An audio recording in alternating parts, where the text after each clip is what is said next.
नमस्कार। आज के इस वीडियो में दैनिक जागरण के संपादकीय से 459 शब्दों के डिक्टेशन को हम लोग आउटलाइंस के साथ लेने वाले हैं। अगर आपको इस डिक्टेशन के आउटलाइंस की ज़रूरत है तो आप हमारे शॉर्ट हैंड टीम ऐप को प्ले स्टोर से डाउनलोड कर सकते हैं, और अगर आपको इस डिक्टेशन की PDF की ज़रूरत है तो आप हमारे टेलीग्राम ग्रुप को ज्वाइन कर लें। लिंक इसी वीडियो के ठीक नीचे डिस्क्रिप्शन बॉक्स में आपको मिल जाएगा। इस डिक्टेशन को हम 3 अलग अलग स्पीड में लेंगे। पहली बार में 70 की स्पीड में, दूसरी बार में 80 की स्पीड में, तो तीसरी और आखिरी बार में इसी डिक्टेशन को हम लोग 90 की स्पीड में लेने वाले हैं। तो 70 की स्पीड में आपका डिक्टेशन स्टार्ट होगा 5 सेकंड के बाद। तब तक के लिए आप रेडी रहें।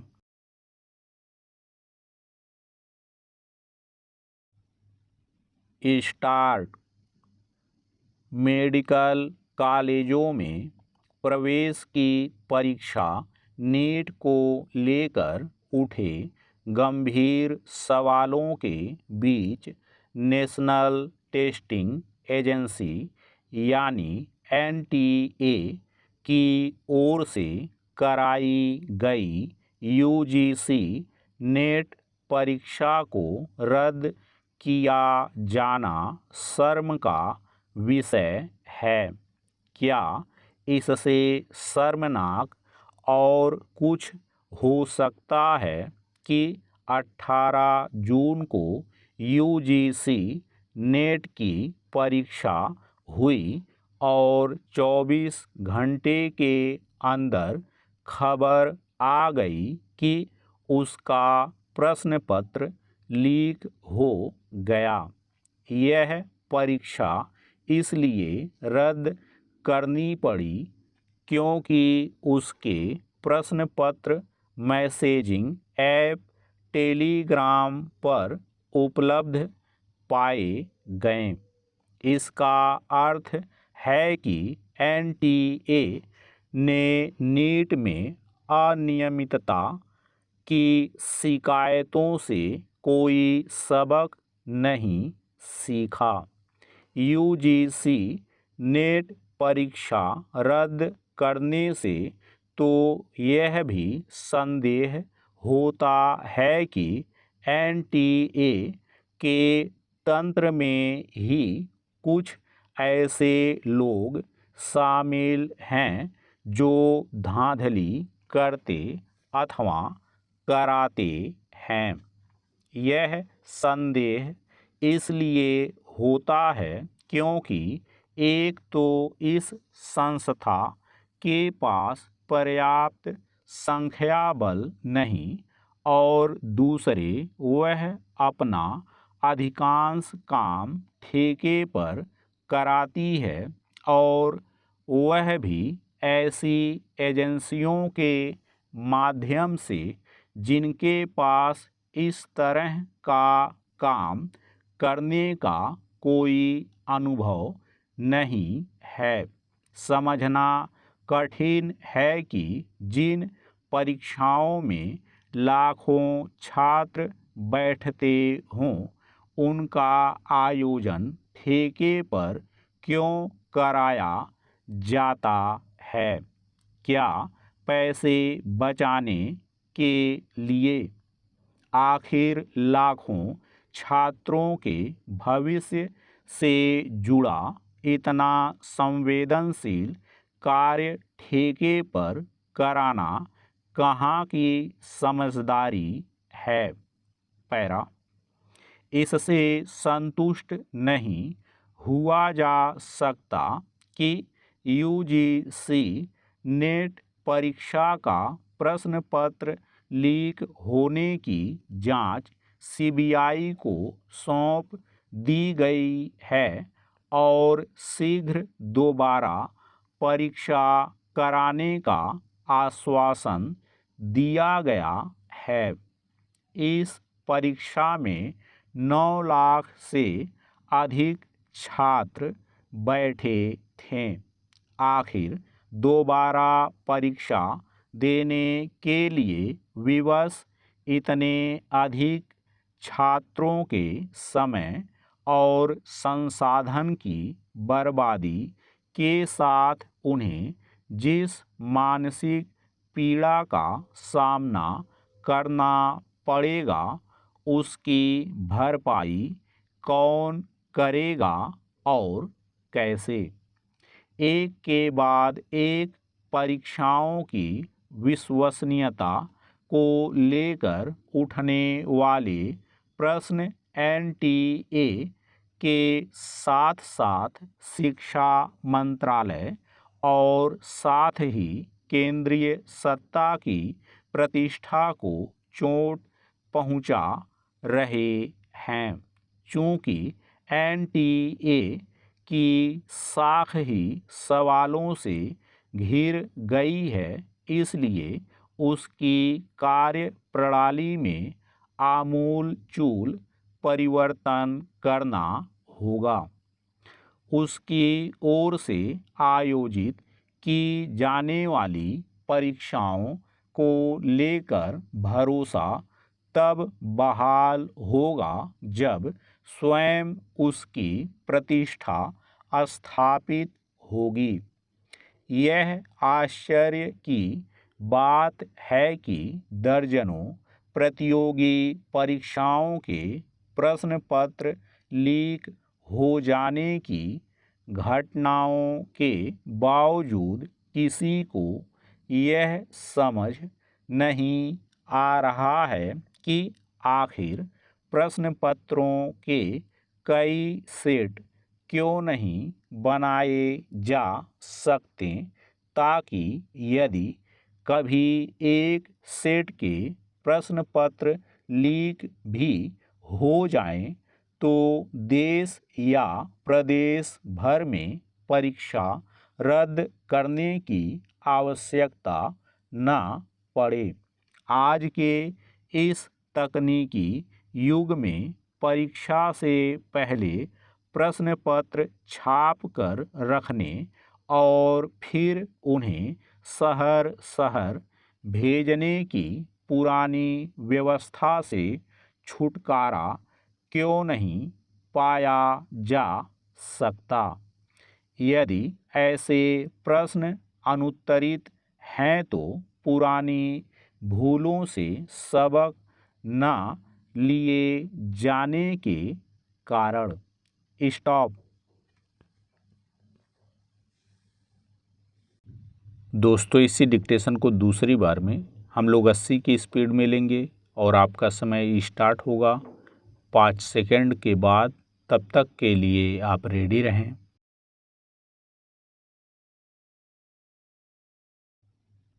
स्टार्ट। मेडिकल कॉलेजों में प्रवेश की परीक्षा नीट को लेकर उठे गंभीर सवालों के बीच नेशनल टेस्टिंग एजेंसी यानी एनटीए की ओर से कराई गई यूजीसी नेट परीक्षा को रद्द किया जाना शर्म का विषय है। क्या इससे शर्मनाक और कुछ हो सकता है कि 18 जून को यूजीसी नेट की परीक्षा हुई और 24 घंटे के अंदर खबर आ गई कि उसका प्रश्न पत्र लीक हो गया। यह परीक्षा इसलिए रद्द करनी पड़ी क्योंकि उसके प्रश्न पत्र मैसेजिंग ऐप टेलीग्राम पर उपलब्ध पाए गए। इसका अर्थ है कि एनटीए ने नीट में अनियमितता की शिकायतों से कोई सबक नहीं सीखा। यूजीसी नेट परीक्षा रद्द करने से तो यह भी संदेह होता है कि एनटीए के तंत्र में ही कुछ ऐसे लोग शामिल हैं जो धांधली करते अथवा कराते हैं। यह संदेह इसलिए होता है क्योंकि एक तो इस संस्था के पास पर्याप्त संख्या बल नहीं और दूसरे वह अपना अधिकांश काम ठेके पर कराती है और वह भी ऐसी एजेंसियों के माध्यम से जिनके पास इस तरह का काम करने का कोई अनुभव नहीं है। समझना कठिन है कि जिन परीक्षाओं में लाखों छात्र बैठते हों उनका आयोजन ठेके पर क्यों कराया जाता है? क्या पैसे बचाने के लिए? आखिर लाखों छात्रों के भविष्य से जुड़ा इतना संवेदनशील कार्य ठेके पर कराना कहाँ की समझदारी है? पैरा, इससे संतुष्ट नहीं हुआ जा सकता कि यूजीसी नेट परीक्षा का प्रश्न पत्र लीक होने की जांच सीबीआई को सौंप दी गई है और शीघ्र दोबारा परीक्षा कराने का आश्वासन दिया गया है। इस परीक्षा में 9 लाख से अधिक छात्र बैठे थे। आखिर दोबारा परीक्षा देने के लिए विवश इतने अधिक छात्रों के समय और संसाधन की बर्बादी के साथ उन्हें जिस मानसिक पीड़ा का सामना करना पड़ेगा उसकी भरपाई कौन करेगा और कैसे? एक के बाद एक परीक्षाओं की विश्वसनीयता को लेकर उठने वाले प्रश्न एनटीए के साथ साथ शिक्षा मंत्रालय और साथ ही केंद्रीय सत्ता की प्रतिष्ठा को चोट पहुंचा रहे हैं। चूंकि एनटीए की साख ही सवालों से घिर गई है इसलिए उसकी कार्य प्रणाली में आमूल चूल परिवर्तन करना होगा। उसकी ओर से आयोजित की जाने वाली परीक्षाओं को लेकर भरोसा तब बहाल होगा जब स्वयं उसकी प्रतिष्ठा स्थापित होगी। यह आश्चर्य की बात है कि दर्जनों प्रतियोगी परीक्षाओं के प्रश्न पत्र लीक हो जाने की घटनाओं के बावजूद किसी को यह समझ नहीं आ रहा है कि आखिर प्रश्न पत्रों के कई सेट क्यों नहीं बनाए जा सकते ताकि यदि कभी एक सेट के प्रश्न पत्र लीक भी हो जाएं तो देश या प्रदेश भर में परीक्षा रद्द करने की आवश्यकता न पड़े। आज के इस तकनीकी युग में परीक्षा से पहले प्रश्न पत्र छाप कर रखने और फिर उन्हें शहर शहर भेजने की पुरानी व्यवस्था से छुटकारा क्यों नहीं पाया जा सकता? यदि ऐसे प्रश्न अनुत्तरित हैं तो पुरानी भूलों से सबक न लिए जाने के कारण। स्टॉप।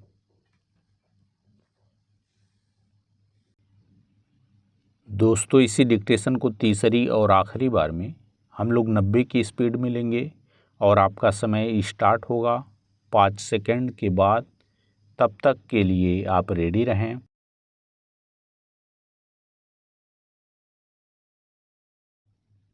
स्टार्ट। मेडिकल कॉलेजों में प्रवेश की परीक्षा नीट को लेकर उठे गंभीर सवालों के बीच नेशनल टेस्टिंग एजेंसी यानी एनटीए की ओर से कराई गई यूजीसी नेट परीक्षा को रद्द किया जाना शर्म का विषय है। क्या इससे शर्मनाक और कुछ हो सकता है कि 18 जून को यूजीसी नेट की परीक्षा हुई और 24 घंटे के अंदर खबर आ गई कि उसका प्रश्न पत्र लीक हो गया। यह परीक्षा इसलिए रद्द करनी पड़ी क्योंकि उसके प्रश्न पत्र मैसेजिंग ऐप टेलीग्राम पर उपलब्ध पाए गए। इसका अर्थ है कि एनटीए ने नीट में अनियमितता की शिकायतों से कोई सबक नहीं सीखा। यूजीसी नेट परीक्षा रद्द करने से तो यह भी संदेह होता है कि एनटीए के तंत्र में ही कुछ ऐसे लोग शामिल हैं जो धांधली करते अथवा कराते हैं। यह संदेह इसलिए होता है क्योंकि एक तो इस संस्था के पास पर्याप्त संख्या बल नहीं और दूसरे वह अपना अधिकांश काम ठेके पर कराती है और वह भी ऐसी एजेंसियों के माध्यम से जिनके पास इस तरह का काम करने का कोई अनुभव नहीं है। समझना कठिन है कि जिन परीक्षाओं में लाखों छात्र बैठते हों उनका आयोजन ठेके पर क्यों कराया जाता है। क्या पैसे बचाने के लिए? आखिर लाखों छात्रों के भविष्य से जुड़ा इतना संवेदनशील कार्य ठेके पर कराना कहाँ की समझदारी है।